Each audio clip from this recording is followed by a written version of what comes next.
Callum Grubb is only 19, but he lives his life as if it is the 1940s.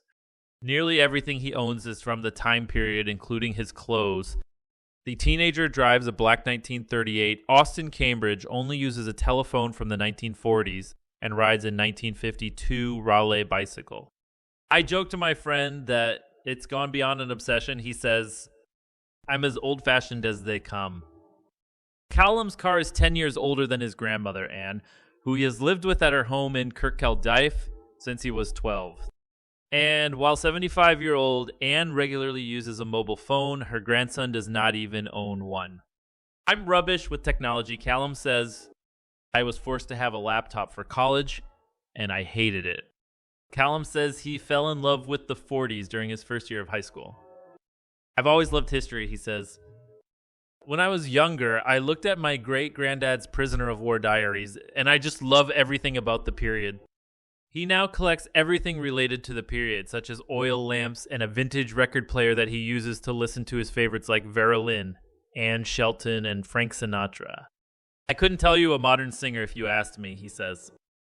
However, Callum told the BBC's Good Morning Scotland program via his 1940s Bakelite rotary dial telephone that there is one thing from the post-war period he definitely does not do.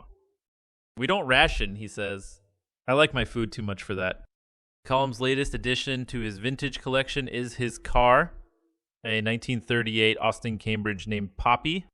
He had been saving up for the purchase since he was 13. Callum just came and told me, I want an old Austin. His mom Claire says, I didn't think it would ever happen. He bought the car for season 1000 in early November from a man he met while visiting a museum. It has no seatbelts, but I absolutely love it, Callum says. He has the original invoice showing the car cost piece $215 in 1938, the equivalent of about C$18,000 today. It is not illegal to drive a classic car without seatbelts, and Callum has driven his nearly every day since he got it.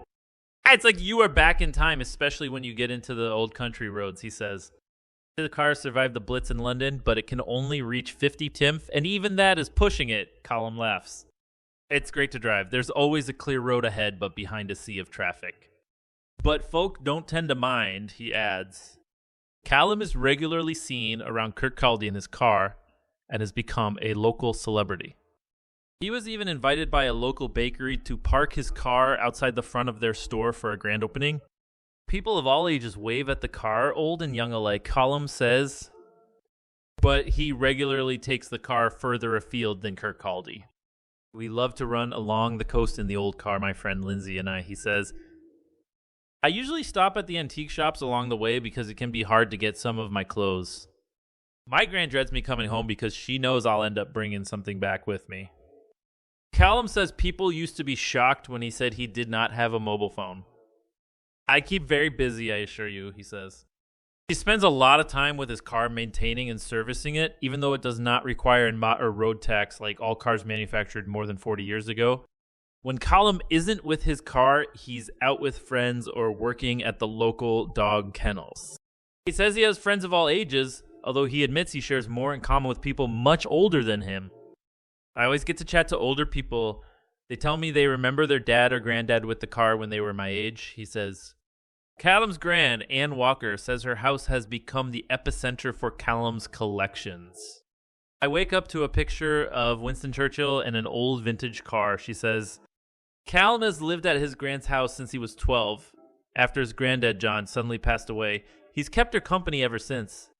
I've learned more about history from Callum than I've ever known, the 75-year-old says. We always watch old films together.